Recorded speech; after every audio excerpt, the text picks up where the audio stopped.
ये तिवारी जी की हत्या में देखिए सरकार के लोग सवाल उठा रहा है, सरकार के लोग कह रहे हैं कि गलत हुआ है, लेकिन ये लोग लीडर नहीं है, लॉर्डर है। किसी पार्टी का रहमो करम पे मंत्री बने हैं, सांसद बने हैं, विधायक बने हैं, इनको मालूम है कि हम नहीं वहां पे बोल सकते। सब पैसा कमाने में बैठा हुआ, दारू बेचवाने में बैठा हुआ है, होम डिलीवरी करवाने में थाना में बैठा हुआ है। रात को 2 बजे गाड़ी कहाँ खाली करना, एक गाड़ी का 1.5 लाख रुपया, 1.25 लाख रुपया लेता है गाड़ी खाली कराने का। विकासशील इंसान पार्टी के संस्थापक एवं बिहार के पूर्व मंत्री मुकेश सहनी ने मुजफ्फरपुर में आयोजित प्रेस वार्ता में पप्पू सहनी के कथित फेक एनकाउंटर मामले को लेकर पुलिस प्रशासन और सरकार पर गंभीर सवाल उठाए।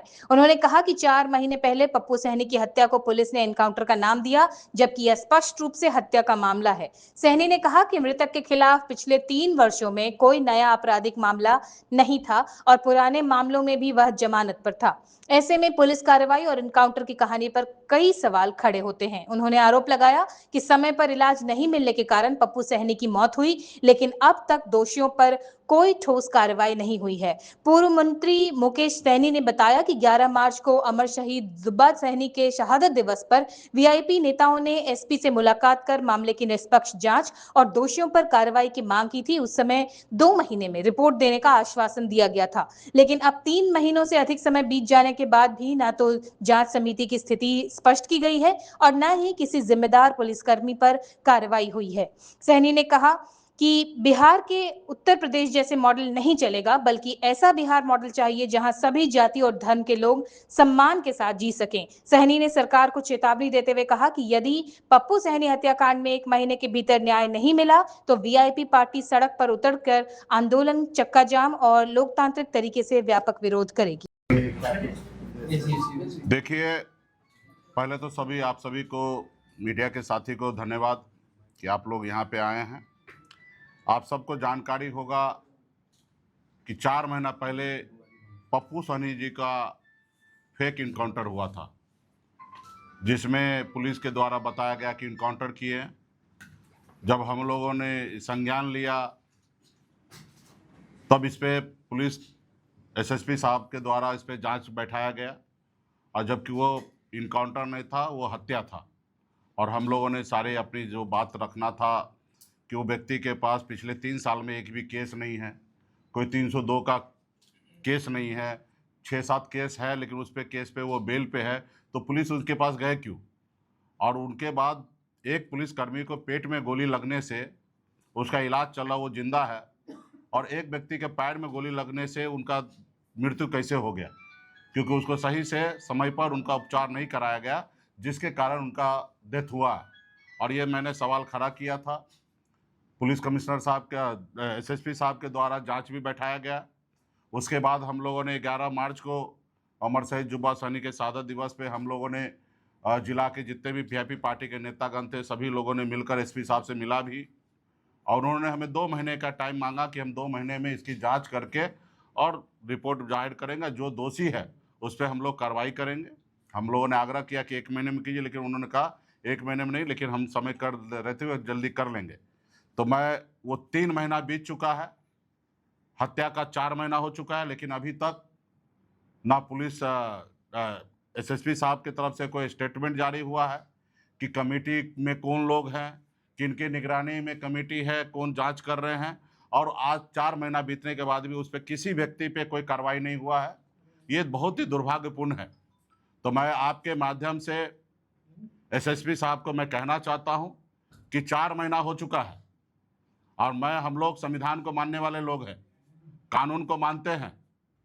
आपसे गलती हुआ, चूक हुआ, ये पता है।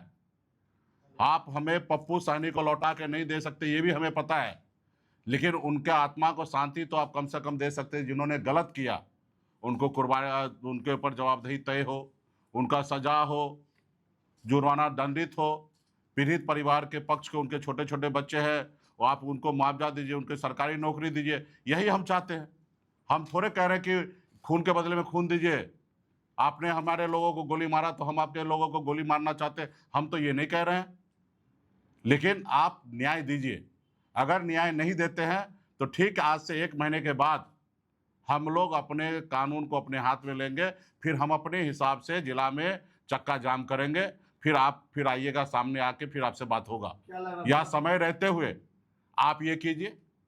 मैं धन्यवाद देना चाहता हूं कि सामान्य वर्ग के भाई को आपने देखा कि अभी आरा में एक तिवारी जी का फेक इनकाउंटर हुआ है और पूरे बिहार नहीं पूरा देश हिल गया है, क्योंकि वो जागरूक समाज है। उनके पास पिस्टल था, उन्होंने समर्पण कर दिया। उसके बाद 5 गोली मारकर उनका हत्या किया गया। जब समाज एकजुट हुआ, सभी लोगों ने मजबूती से बात उठाया। आज देखिए पटना के रिटायर्ड जज, हाई कोर्ट के रिटायर्ड जज कल चले गए, वहां पे इंक्वायरी कर रहे हैं। 5 पुलिसकर्मी को सस्पेंड कर दिया गया है। तो भाई आप गोली भी जाति देख के मारिएगा, न्याय भी जाति देख के कीजिएगा, तो कैसे चलेगा? और जिस समय में मैं सवाल खड़ा किया, अगर उस समय में ये पप्पू के हत्याकांड में अगर दोषी को सजा दे देता तो आज तिवारी जी का हत्या नहीं होता। क्योंकि सरकार अगर सही से काम करता, अगर पुलिसकर्मी अगर दोषी साबित कर देता अगर उस समय में, तो आज दोबारा घटना नहीं होता। आप सब जानते हैं कि एक घटना को माफ करना मतलब दूसरे घटना को बढ़ावा देना। तो आज जो तिवारी जी का हत्या हुआ है, अगर पूर्व में अगर इसके ऊपर कार्रवाई हो जाता तो आज नहीं होता। लेकिन आज समाज उनका जागरूक है और हम अपने समाज से, निषाद समाज से कहना चाहेंगे कि कहने के लिए तो मुजफ्फरपुर में निषाद का राजधानी है, लेकिन एक भी भाजपा के नेता जब चुनाव का समय आता तो पटना में पूरा होटल भर देते हैं वहां पे टिकट लेने के लिए। लेकिन समाज की बात होता, अब सामने दिख रहा है कि हमारे समाज के लोगों को जबरदस्ती फेक इनकाउंटर किया है। एक भी भाजपा के नेता या अन्य पार्टी के नेता बड़ा बड़ा कुर्ता पहन के मुजफ्फरपुर में घूमता आज तक पप्पू के इस स्टेटमेंट पे खड़ा तक नहीं हुआ। साथ तो छोड़िए, हम ऐसे नेता को कहेंगे कि चुल्लू भर पानी में डूब मरिए। सिर्फ नेतागिरी नहीं होता है, समाज के लिए काम अगर पीड़ा उठाए, समाज सेवी कहते हैं, अपने आप को नेता कहते हैं, तो आइए कहने के लिए। भारत सरकार के मंत्री है, राज्य मंत्री है, हमारे एक स्कूल से निकला हुआ आदमी है, लेकिन है तो एक विधायक है, एक मंत्री है, लेकिन एक बार भी आरोप लगाया। लेकिन देखिए ये तिवारी जी की हत्या में देखिए सरकार के लोग सवाल उठा रहा है, सरकार के लोग कह रहे हैं कि गलत हुआ है, लेकिन ये लोग लीडर नहीं है, लॉर्डर है। किसी पार्टी का रहमो करम पे मंत्री बने हैं, सांसद बने हैं, विधायक बने हैं, इनको मालूम है कि हम नहीं वहां पे बोल सकते। अरे जब समाज का बात है खड़ा हो। अब मैं तो पूरे बिहार के सभी जाति सभी धर्म के लोगों से हाथ जोड़ के विनती करता हूं, भाई जज है, किसी को पुलिस के पास कोई अधिकार नहीं है कि डायरेक्ट उसको उठाओ और गोली मार दो। अगर अपराधी है, गुनहगार है, तो आप उसको सजा से सजा दिलाइए, फांसी दिलाइए।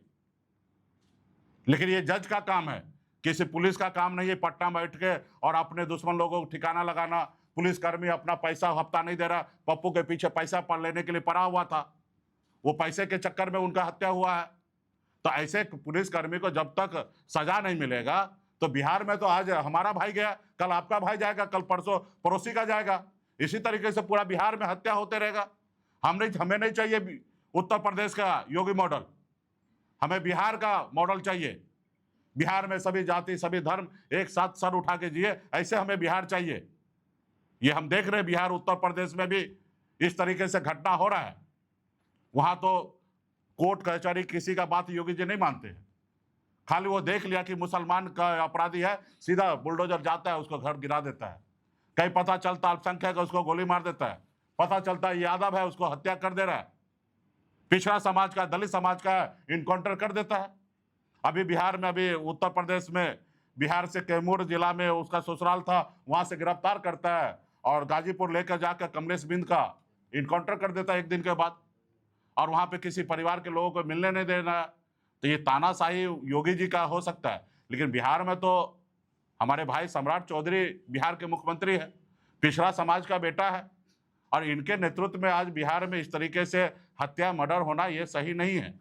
तो मैं सरकार को भी मैं चेताना चाहता हूं कि बिहार को बिहार मॉडल रहने दीजिए, योगी मॉडल मत बनने दीजिए, और अपने प्रशासन के ऊपर अंकुश लगाइए। वो अपराधी करते जा रहे हैं, अब बेगुनाह को सीधे हत्या करना, गोली मारना, ये कहीं से जायज नहीं है। हमने देखा तिवारी जी पिस्टल फेंक दिया, ठीक है, वो मानता हूं मैं गुनहगार होगा। जब वो समर्पण कर दिया, उसको आप उठा के जेल लेके जाते, पेपर जमा करते, उसको फांसी चढ़ा देते। लेकिन 5-5 गोली उसके मां के सामने मारना, ये कहां से जायज है भाई? आप किसी से पैसा मांगने के लिए जा रहे हैं, पैसा नहीं दे रहा, उसको गोली मार दे रहे हैं, गुस्सा से उसको इलाज नहीं करा रहे हैं, और दम आपके थाना में तोड़ दे रहा है, और उसके बाद भी कार्रवाई का नाम पे जीरो है। भाई अति पिछड़ा समाज जाएगा कहां? दलित समाज जाएगा कहां?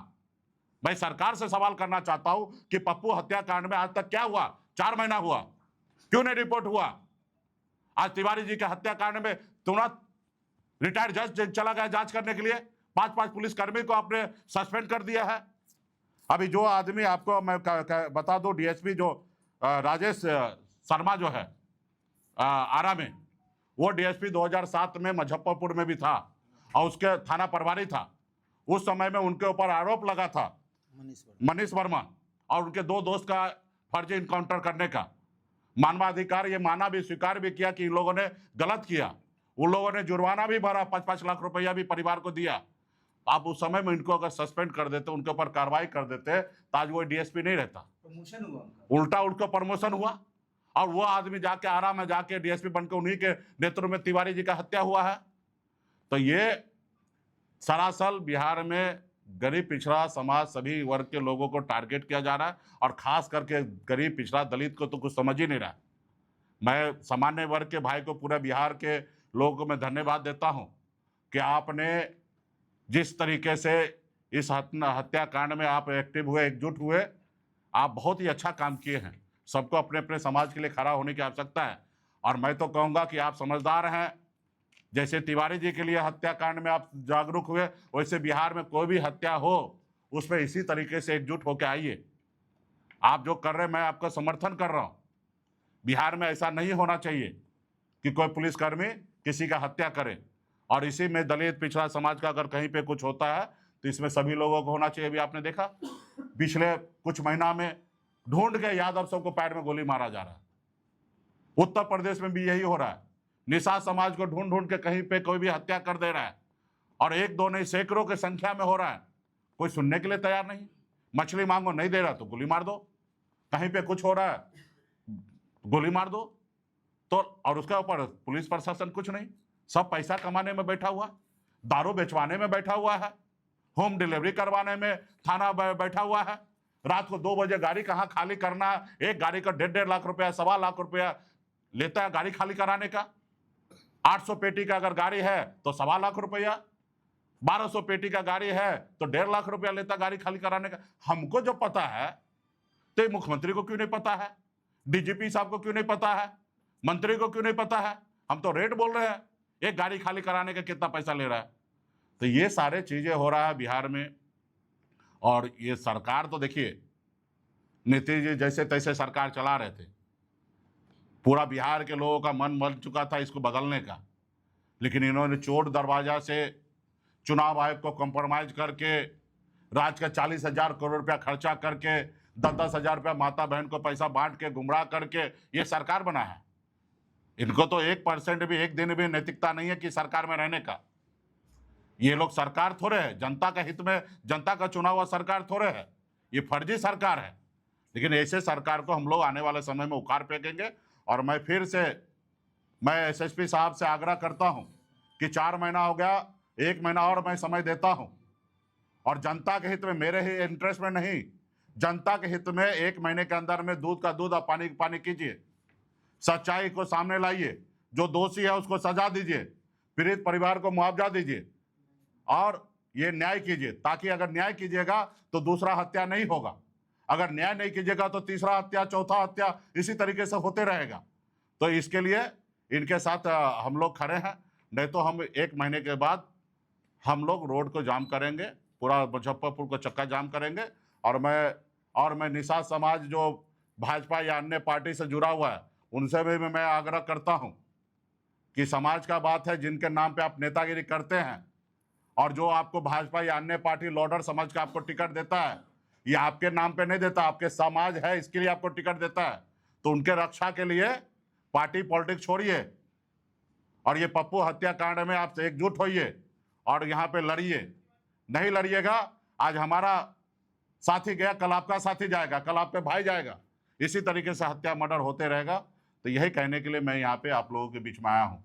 एक विधायक के द्वारा जिस तरह से स्थानीय नेता को किया गया था, कैसे कहेंगे इसको, वायरल वीडियो को लेकर? नहीं, देखिए, वो भी मैंने वीडियो देखा है। इस तरीके से जनप्रतिनिधि को तेईस में नहीं आना चाहिए। क्षेत्र के विधायक है, एक ही परिवार में पिछले कुछ सालों में 4-4 हत्या हो गया। अब जनप्रतिनिधि आपको चुल्लू भर पानी में डूब मरना चाहिए।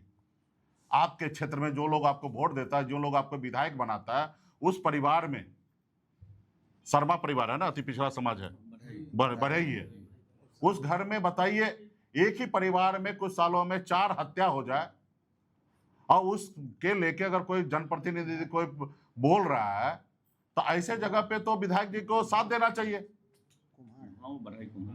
तो वैसे जगह पे आप उनको लड़ाई करने के लिए जा रहे, ताव दिखाने के लिए जा रहे, इतना ही शरीर में शक्ति है, जाइए एसपी साहब से ताव दिखाइए, डीएसपी को ताव दिखाइए। आप तो जनप्रतिनिधि है भाई, आप राज्य के विधायक है। लेकिन आप गरीब आदमी को, अति पिछड़ा समाज के लोग मर रहा है और अति पिछड़ा समाज के लोग आवाज उठा रहा है, आप वो सोच रहे छोटा नेता उसके सामने में जाके इस तरीके से आप गुंडागर्दी कर रहे, ये बर्दाश्त नहीं होगा। तो विधायक जी से मैं आग्रह करूंगा कि आइंदा ऐसा वीडियो हम लोगों के सामने ना आए, नहीं तो आपका विधायकी कहाँ घुसर जाएगा ना पता भी नहीं चलेगा। तो इसलिए आने वाला समय में जनप्रतिनिधि बने हैं, जनप्रतिनिधि बनिए। आपको अपने गिरबान में झांकिए कि एक ही क्षेत्र में एक ही परिवार से बार बार उनके घर में हत्या हो रहा है, 4-4 हत्या हो गया। बड़ी समाज के लोग हैं, कुम्हार समाज के लोग हैं। अब बताइए, ऐसे लोगों के लिए आप नहीं खड़ा होइएगा तो किसके लिए खड़ा होइएगा? तो विधायक जी थोड़ा गर्मी शांत करके और जनता के साथ में काम करें, ठीक है। हाँ, जीत के आए, सही बात है। मोदी जी और नीतीश जी के रहमो करम पे और फर्जी पैसा बांट के जीते हैं, उनका अपना कोई रोल नहीं है। तो इस तरीके से एक होता है निर्दलीय जीत का आता तो मानते कि हाँ उनका अपना रोल है। इसी तरीके से जगतवीर राय जी का भी गायघाट में गोली मार दिया पुलिस कर्मी के द्वारा, आज तक उसका भी कुछ नहीं हुआ है। तो भाई ये क्यों नहीं जांच हो रहा है? क्यों निषाद, मल्ला, अति पिछड़ा, दलित समाज है, यादव है, तो इनके साथ अन्याय हो रहा है? क्यों नहीं रिटायर्ड जज जा रहा है? क्यों जाति देख के यहां पे काम किया जा रहा है? ये सभी जाति के लिए काम करना है ना, जान तो सभी का है ना। तो इसके लिए सरकार जाति देख के इनकाउंटर ना करे, जाति देख के न्याय ना दे। ये सरकार सबका है, सभी लोगों का है, सभी जाति से लोगों ने वोट दिया। या अगर एक ही जात के लिए काम करना है तो बोल दे, आके बोल दे। अगर इतना हिम्मत है तो बोल दे, ये बोल दे, इनके मोदी जी बोल दे, योगी जी बोल दे, सब बोल दे कि हम सिर्फ व्यक्ति विशेष जाति के लिए काम करेंगे। हम तो ये तो मानते हैं हमेशा कि कहता है सबका साथ सबका विकास करेंगे, लेकिन काम तो एक ही लोगों के, कुछ लोगों के लिए कर रहा है। तो आने वाला समय में हम लोग मजबूती से समाज के साथ खड़ा है और उसके हक अधिकार के लिए लड़ाई लड़ते रहेंगे। धन्यवाद। डी फार्मा स्टूडेंट्स, अब हो जाइए तैयार। आपके लिए है बहुत अच्छी खबर कि अब केवल डी फार्मा स्टूडेंट्स को ही मिलेगी फार्मासिस्ट की जॉब। तो ये कोर्स करने के लिए आपके पास है 2 choices. DPS group of institutions के किसी भी कॉलेज में एडमिशन लेकर के आप घर बैठे कर सकते हैं ऑफलाइन कोर्स, या फिर आप कर सकते हैं ऑनलाइन क्लासेस। और उससे भी अच्छी बात ये है कि डीपीएस ग्रुप के कॉलेजेस जो कि हैं इन 5 शहरों में, रांची, दुमका, देवघर, मुजफ्फरपुर और सीतामढ़ी, इन 5 शहरों के किसी भी कॉलेज में एडमिशन लेकर आप किसी और शहर में बैठ करके ये कोर्स कर सकते हैं। आपको कॉलेज के नाम और डिटेल्स मिल जाएंगे वीडियो स्क्रीन पर, और बाकी किसी जानकारी के लिए दिए गए नंबर पर कॉल करें। तो मुझे कमेंट सेक्शन में बताना ना भूलें कि आखिर आप किस शहर में एडमिशन ले रहे हैं।